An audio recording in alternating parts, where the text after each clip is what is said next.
जिंदाबाद जिंदाबाद जिंदाबाद। दरभंगा जिला प्रशासन खोलो कान। भाकपा माले ने दरभंगा में बढ़ते अपराध और पुलिसिया निष्क्रियता के खिलाफ पोलित ब्यूरो सदस्य धीरेन्द्र झा के नेतृत्व में आईजी दरभंगा के समक्ष प्रदर्शन किया। एक सप्ताह के भीतर उजाड़े गए दलित गरीबों का पुनर्वास और पप्पू खां की रिहाई नहीं होने पर विधानसभा के समक्ष विशाल प्रदर्शन करेगी भाकपा माले। रजवाड़ा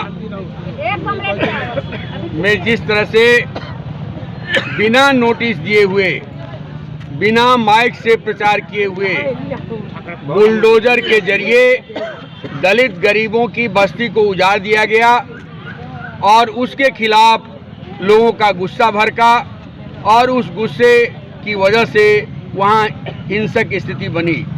और इसके लिए हम मानते हैं कि दरभंगा जिला का प्रशासन जिम्मेवार है, कसूरवार है, क्योंकि हाई कोर्ट के निर्देश में केवल 9 परिवारों का नाम है।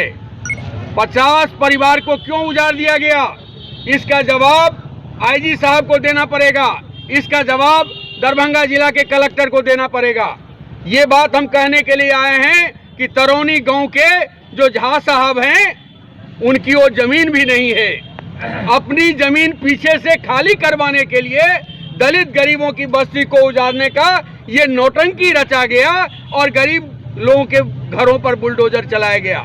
और इस क्रम में हम दावे के साथ कहते हैं, आईजी साहब कान खोल करके सुन लीजिए, डीएम साहब कान खोल करके सुन लीजिए, कमिश्नर साहब कान खोल करके सुन लीजिए।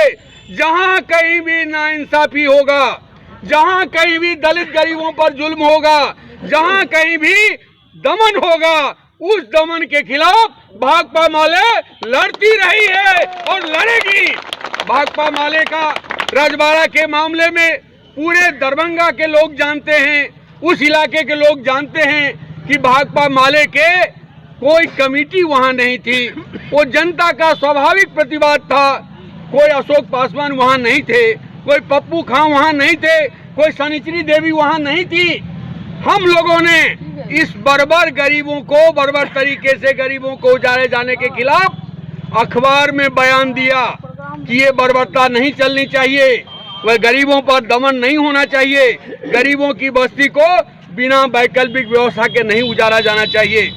ये अखबार में बयान आने की वजह से, मीडिया में बयान आने की वजह से एक दूसरा एफआईआर तैयार किया जाता है और हमारे पप्पू खां को गिरफ्तार कर लिया जाता है और गिरफ्तार करने के बाद पूरक एफआईआर तैयार किया जाता है, भाकपा माले नेताओं को फंसाया जाता है।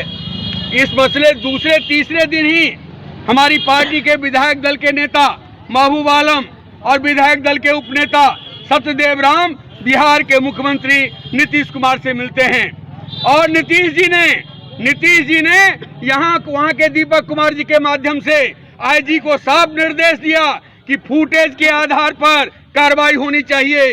जो घटनास्थल पर मौजूद नहीं है, फुटेज में जिसका चेहरा नहीं है, उस पर मुकदमा नहीं होना चाहिए और पप्पू खां की गिरफ्तारी नाजायज ढंग से हुई है, उनको तत्काल रिहा किया जाना चाहिए। लेकिन जमींदारों का पैसा पर मौज उड़ाने वाला जो हमारा पुलिस तंत्र है, घूसखोरी का आदत जो लग गया है हमारे पुलिस तंत्र को, आईओ हो, डीएसपी हो, एसपी हो, आईजी साहब हो, इन लोगों ने 3 महीना तक मामले को लटका करके रखा है। हम आपके माध्यम से पुलिस प्रशासन को भी और दरभंगा जिला प्रशासन को भी कहने के लिए आए हैं, यदि पप्पू खां की रिहाई नहीं हुई, भाकपा माले नेताओं पर से झूठा मुकदमा वापस नहीं लिया गया और रजवाड़ा के दलित गरीबों को पुनर्स्थापित नहीं किया गया, जमीन मकान नहीं दिया गया, तो बिहार विधानसभा के सामने हम घेराव करेंगे, हम प्रदर्शन करेंगे और तब ये आईजी साहब को वायरलेस ऑपरेटर के पोस्ट पर नहीं भिजवा दिया तो भाकपा माले का नाम नहीं।